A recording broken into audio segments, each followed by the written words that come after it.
मुज़म्मिल आज आप लोग को इस वीडियो में बताऊंगा मैक्रोलाइट्स ग्रुप के बारे में। मैक्रोलाइट्स ग्रुप के अंदर कौन कौन सी मेडिसिन आती है, क्या इनके यूजेस है, क्या साइड इफ़ेक्ट है, क्या कवरेज है, कब इन्हें देना है और कब नहीं देना है। तो चलिए सबसे पहले मैं आप लोग को बताता हूँ मैक्रोलाइट्स ग्रुप के अंदर कौन कौन सी मेडिसिन आती है। तो इसके अंदर जो सबसे पहली मेडिसिन आती होती है एजिथ्रोमाइसिन, सेकंड जो होती है क्लेरिथ्रोमाइसिन, थर्ड जो होती है एरिथ्रोमाइसिन और एक होती है रोक्सिथ्रोमाइसिन। आज हम जो बात करेंगे एजिथ्रोमाइसिन, क्लेरिथ्रोमाइसिन और एरिथ्रोमाइसिन के बारे में बात करेंगे। दोस्तों ये तो ही मैक्रोलाइट ग्रुप की मेडिसिन। इसके बाद मैं आप लोगों को बताऊंगा इनका कवरेज क्या है। तो कवरेज की अगर बात करें, जितने भी एटिपिकल न्यूमोनिया है उसमें ये बहुत अच्छा काम करती है। जितने भी स्ट्रेप्टोकोकस न्यूमोनिया है उसके अंदर ये बहुत अच्छा काम करती है।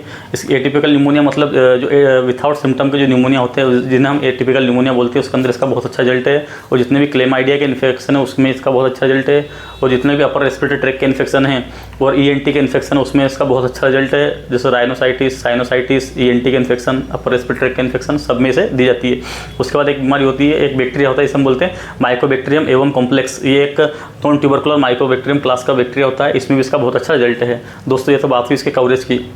अगर हम बात करें इसके साइड इफेक्ट की, तो दोस्तों जो एजिथ्रोमाइसिन टेबलेट होती है ये मोटाइल रिसेप्टर पर काम करती है हमारे इंटेस्टाइन के। तो जिससे क्या होता है कि इसके कारण पेशेंट को स्टूल जो लूज हो जाता है, जिसके कारण पेशेंट को इससे लूज मोशन लग सकते हैं, पेशेंट को इससे डायरिया हो सकता है। इवन एक सिंगल डोज से अगर आपने एक पेशेंट को सिंगल टेबलेट भी दिए तो उसके कारण पेशेंट को लूज मोशन लग सकते हैं। ये इसका साइड इफेक्ट है।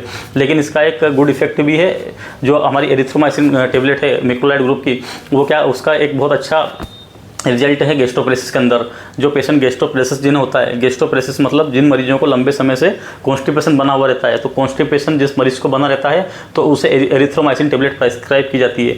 एरिथ्रोमाइसिन टेबलेट क्या करती है, इंटेस्टाइन के मोटाइल रिसेप्टर पर काम करती है, जिसके कारण जो स्टूल है बहुत ज़्यादा लूज हो जाता है, तो उन्हें स्टूल अच्छे से पास हो जाता है, मोशन अच्छे से पास हो जाता है गैस्ट्रोप्रेसिस के अंदर। तो इसका गुड रिजल्ट अच्छा है। एक जो अच्छा का रिजल्ट है मैक्रोलाइट्स का वो होता है गैस्ट्रोप्रेसिस के अंदर। गैस्ट्रोप्रेसिस के अंदर कौन सी मेडिसिन दी जाती है, एरिथ्रोमाइसिन, ना कि एजिथ्रोमाइसिन।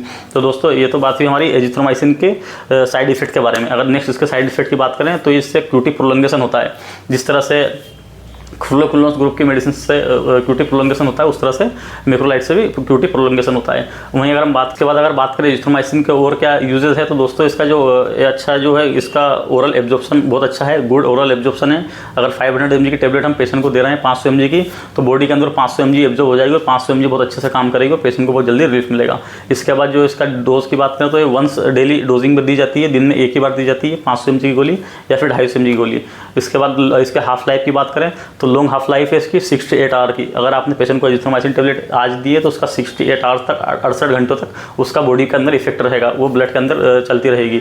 उसके बाद अगर बात करें इसकी एंटी इन्फ्लेमेटरी प्रॉपर्टी की, तो दोस्तों एजिथ्रोमाइसिन टेबलेट का बहुत ही अच्छा एंटी इन्फ्लेमेटरी एक्शन है। अगर कहीं पे पेशेंट को इन्फ्लेमेशन है तो वो एज ए एंटी इन्फ्लेमेटरी भी बहुत अच्छा काम करेगी।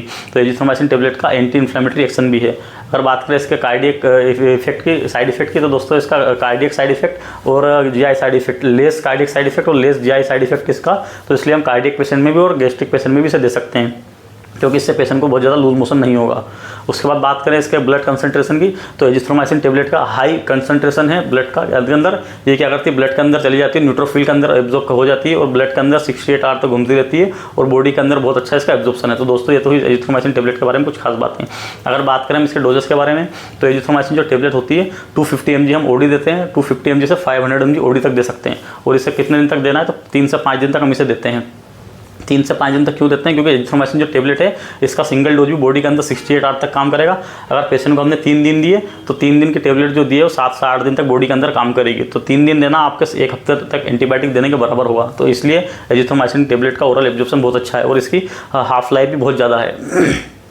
और कहाँ कहाँ देना है, अगर हम बात करें एजिथ्रोमाइसिन टेबलेट को हमें कहाँ कहाँ देना है, तो दोस्तों जो ओटाइटिस मीडिया के जो इन्फेक्शन होते हैं उसके अंदर हम इसे दे सकते हैं। ईएनटी के जितने इन्फेक्शन होते हैं सब में उसे दे सकते हैं।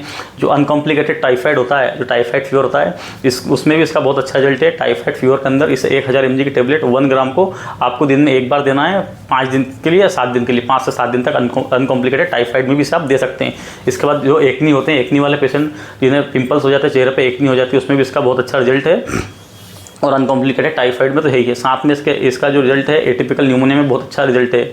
जो एसिम्प्टोमेटिक न्यूमोनिया होते हैं उसके अंदर हम इसे दे सकते हैं।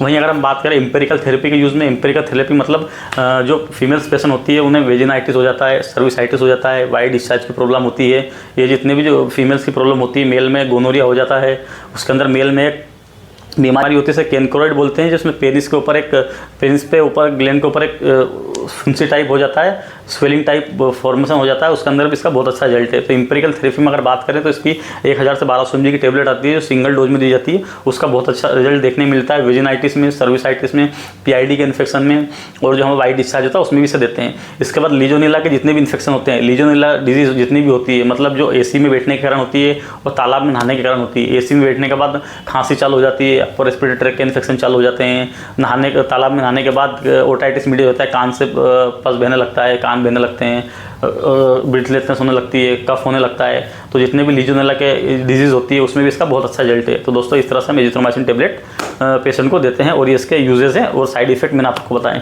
अभी हम ये तो हुआ सब एजिथ्रोमाइसिन टेबलेट के बारे में। अभी मैं आप लोग बताऊंगा क्लेरिथ्रोमाइसिन टेबलेट के बारे में। अगर क्लेरिथ्रोमाइसिन टेबलेट की बात करें दोस्तों तो क्लेरिथ्रोमाइसिन टेबलेट के सेम इंडिकेशन है एज एजिथ्रोमाइसिन। एजिथ्रोमाइसिन की टेबलेट की तरह इसके इंडिकेशन है। अगर इसके कवरेज की बात करें तो सेम कवरेज है इसका एजिथ्रोमाइसिन की तरह। एटिपिकल न्यूमोनिया में, सारे अपर रेस्पिरेटरी ट्रैक्ट इन्फेक्शन में ये यूज़ की जाती है, ENT के इन्फेक्शन में यूज़ की जाती है, एटिपिकल न्यूमोनिया में ये यूज़ की जाती है। इस तरह से इसके कवरेज है। वहीं अगर इसके बात करें डोजेस की तो दोस्तों इसको जो डोजेज 500 mg BD में देते हैं हम, दिन में 2 बार दी जाती है 5 से 7 दिन के लिए, और जो एजिथ्रोमाइसिन थी वो दिन में 1 बार दी जाती है 500 mg की। अगर बात करें इसकी एंटी इन्फ्लेमेटरी प्रॉपर्टी की तो दोस्तों क्लेरिथ्रोमाइसिन टेबलेट की एंटी इन्फ्लेमेटरी प्रॉपर्टी नहीं है, लेकिन एजिथ्रोमाइसिन टेबलेट की बहुत अच्छी एंटी इन्फ्लेमेटरी प्रॉपर्टीज है। दोस्तों ये तो क्लेरिथ्रोमाइसिन। नेक्स्ट जो टेबलेट आती है एरिथ्रोमाइसिन। अगर हम एरिथ्रोमाइसिन की बात करें दोस्तों, डॉक्टर के द्वारा बहुत कम प्रिस्क्राइब की जाती है, ना के बराबर प्रिस्क्राइब की जाती है। वो इसलिए प्रिस्क्राइब नहीं की जाती क्योंकि इसका कार्डियक और GI साइड इफेक्ट बहुत ज़्यादा है। ये पेशेंट को एरिथमियास करा सकती है, QT प्रोलोंगेशन बहुत ज़्यादा करा देती है, जिस कारण पेशेंट को VT हो सकता है, VF हो सकता है, टॉर्चेट भी पेशेंट को हो सकता है। इसकी वजह से अगर आप पेशेंट को लियोफ्लोक्सासिन प्रिस्क्राइब कर रहे हैं और साथ में अगर एरिथ्रोमाइसिन दे दिया तो लियोफ्लोक्सासिन फ्लोरोक्लिनोस ग्रुप की मेडिसिन से वो भी QT प्रोलोंगेशन कराती है, साथ में एरिथ्रोमाइसिन बहुत ज़्यादा QT प्रोलोंगेशन कराती है। दोनों आपने अगर ग्रुप की मेडिसिन दे दी पेशेंट को एक साथ तो उससे पेशेंट को बहुत ज़्यादा VT हो सकता है, पेशेंट की जान भी जा सकती है। इसलिए एरिथ्रोमाइसिन की टेबलेट यूज़ नहीं करते हैं। और आपको हमेशा याद रखना है कोई भी फ्लोरोक्लिनोस ग्रुप की मेडिसिन, लियोफ्लोक्सासिन, मॉक्सीफ्लोक्सासिन, सिप्रोफ्लोक्सासिन, ओफ्लोक्सासिन, नोरफ्लोक्सासिन, इनके साथ में कभी भी आपको एरिथ्रोमाइसिन टेबलेट नहीं देना है, नहीं तो पेशेंट के सोने पे सुहाग हो जाएगा, पेशेंट की जान चली जाएगी, आपको पता भी नहीं चलेगा। उससे पेशेंट को VT हो सकता है, पेशेंट का कार्डियक एक्टिविटी बहुत ज़्यादा बढ़ सकती है।